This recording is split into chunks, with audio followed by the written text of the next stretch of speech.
हम लगातार शत्रुबोध पर बात करते आ रहे हैं कि शत्रुबोध में इसको पहचानिए। अगर आप शत्रु को ठीक से पहचानते हैं तो उसके स्वभाव और चरित्र का अध्ययन करेंगे और जो उसके स्वभाव और चरित्र का अध्ययन करेंगे तो उसी के अनुसार रणनीति तैयार करके उसकी पराजय को सुनिश्चित करेंगे। यहाँ पे 2 शत्रुबोध हैं, एक हम हैं सनातन और एक है भाईजान। अच्छा, भाईजान का शत्रुबोध जो जो है बहुत स्पष्ट है, उसको पता है उसका शत्रु कौन है।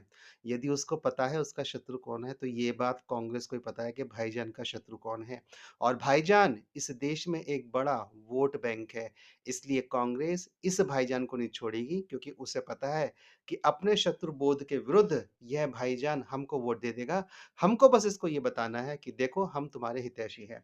और यह तंत्र अब सक्रिय हो गया है। जी हाँ, यह तंत्र अब सक्रिय हो गया है और इस तंत्र की सक्रियता को आप इस माध्यम से समझ सकते हैं कि जब पहलगाम पर आतंकवादी घटना हुई, तो इस तंत्र की शक्ति को जो कि देश में भी है, पाकिस्तान में भी और अंतर्राष्ट्रीय स्तर पे भी है। देश में इसका समर्थन कांग्रेस कर रही है, पाकिस्तान में अभी हमने यूट्यूब 16 यूट्यूब चैनल बैन कर दिए हैं और अंतर्राष्ट्रीय स्तर पे सरकार ने राइडर दे दिया है किसको, अल जज़ीरा को, बीबीसी और न्यूयॉर्क टाइम्स को कि ये मिलिटेंट नहीं है, आतंकवादी हैं। वो लगातार इसको मिलिटेंट करके डाउनग्रेड करने का प्रयास कर रहे हैं। तो इस तंत्र को कांग्रेस ने समझ लिया, इस तंत्र को भारत सरकार भी समझती है, तो भारत सरकार ने क्या करा, एक ऑल पार्टी मीटिंग बुलाकर सबको कन्विंस करा। यानी कि देश में एक मैसेज दिया कि हम सभी राजनीतिक दलों के समर्थन से इस बात को आगे की ओर बढ़ा रहे हैं। सभी राजनीतिक दलों ने मन महसूस के या प्रसन्नता के साथ जैसे भी था लेकिन इसका समर्थन करा। अब समस्या खड़ी हो गई।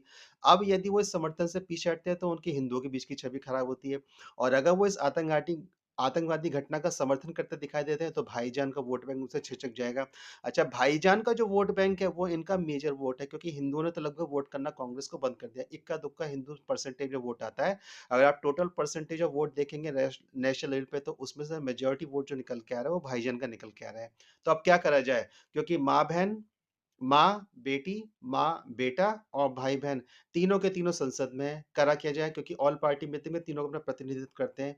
तो बात बुलवानी भी ऐसे है कि तीनों पे आँच भी ना आए और संदेश भी बड़ा चला जाए। तो किसको पकड़ा गया? दामाद, जमाई, जीजा, रॉबर्ट वाड्रा को। और रॉबर्ट वाड्रा ने क्या कहा है? तो रॉबर्ट वाड्रा ने ये कहा है कि पहलगाम की जो आतंकवादी घटना है वो हिंदुत्व उसके लिए ज़िम्मेदार है।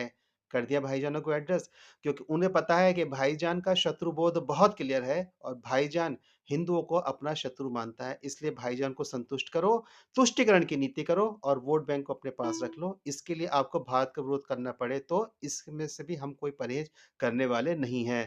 प्रश्न अब हमारे सामने है, आने वाली पीढ़ियों को सुरक्षित करना है या नहीं?